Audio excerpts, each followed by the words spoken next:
Vinod Mehta railway में कार्यरत थे। उनकी पोस्टिंग राजपुर में थी, जबकि उनका घर उज्जैन में था। वो एक बड़े अधिकारी थे। सोमवार से शुक्रवार राजपुर में काम करने के बाद वो शनिवार के दिन उज्जैन अपने घर लौटा करते थे। उनकी पत्नी और बच्चे हर शनिवार बेसब्री से उनका इंतजार किया करते। राजपुर से उज्जैन तक का सफर वो ट्रेन में किया करते थे। राजपुर से उज्जैन लगभग 250 किलोमीटर है और 5 घंटे का रास्ता होता था। विनोद मेहता अपना कामकाज खत्म करती शुक्रवार की रात 10 बजे मालवा एक्सप्रेस पकड़कर राजपुर से उज्जैन जाया करते थे। ये ट्रेन करीब 3 से सवा 3 बजे उज्जैन स्टेशन पहुंच जाती थी। घटना वाली शाम को विनोद ने अपना काम खत्म करके घर जाने के लिए अपना सामान पैक कर लिया। उन्होंने अपने बच्चों के लिए उनकी पसंद की बहुत सारी चीजें जैसे तिलकोट और राजपुर के प्रसिद्ध केसरिया पेड़े ले लिए थे। सभी चीजों को अपने बैग में डालकर वो स्टेशन पर ट्रेन का इंतजार करने लगे। नसीब से उस दिन ट्रेन सही समय पर आ गई। 10:10 पर वो ट्रेन में बैठ गए। ट्रेन चलने के कुछ देर बाद ही उनकी आंख लग गई। नींद में 5 घंटे कब बीत गए उन्हें पता ही नहीं चला। चलो भैया, उज्जैन आ गया, कोई जोर से आवाज लगा रहा था। लोग जल्दी जल्दी स्टेशन पर उतर रहे थे। तभी उनकी आंख खुली और उन्होंने देखा कि उज्जैन स्टेशन आ चुका है। वो जल्दी जल्दी अपना सामान लेकर ट्रेन से नीचे उतर गए। जो लोग ट्रेन से उतरे थे वो सब इधर उधर बिखर गए। इक्का दुक्का लोगों को छोड़कर स्टेशन पर और कोई मौजूद नहीं था। पूरा स्टेशन सुनसान था। धीरे धीरे वो स्टेशन के बाहर आने लगे। अब उनके सामने बड़ी दिक्कत थी। उन्हें पता था कि इस समय घर जाने के लिए रिक्शा नहीं मिलेगा। वो सोच रहे थे कि इतना समय कैसे बिताए, क्योंकि रिक्शे सुबह 5 बजे से ही चलना शुरू होते थे और अभी रात के 3:15 बजे थे। उन्होंने सोचा, चलो एक बार देख लेते हैं, शायद कोई रिक्शा खड़ा हो।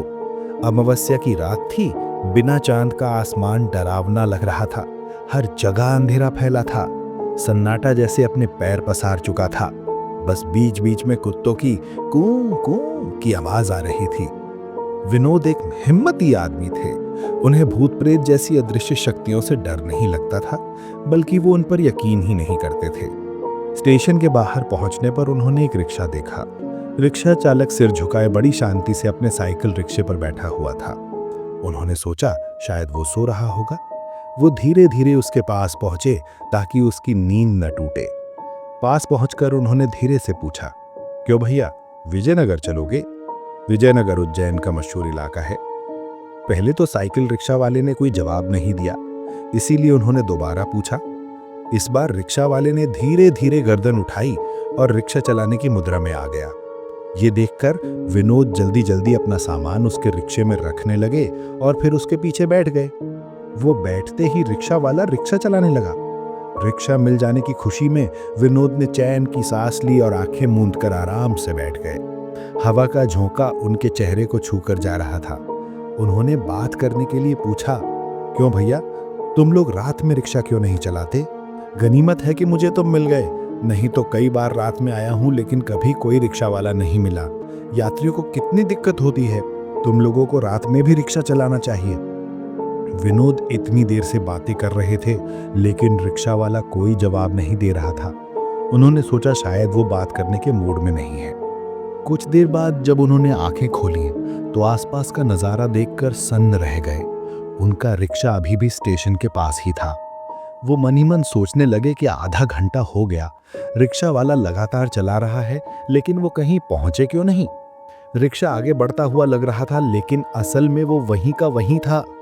उनके रोंगटे खड़े हो गए। उन्होंने कई बार रिक्शा वाले को रोकने के लिए कहा लेकिन वो बिना कुछ बोले बस पैडल मारता जा रहा था। अब विनोद को समझ आ गया कि कुछ गड़बड़ है। उन्हें दादी की बात याद आई। अमावस्या की काली रात में भूत प्रेत घूमते हैं और रात के 3 बजे का समय उनका होता है। वो मुश्किल में फंस गए थे।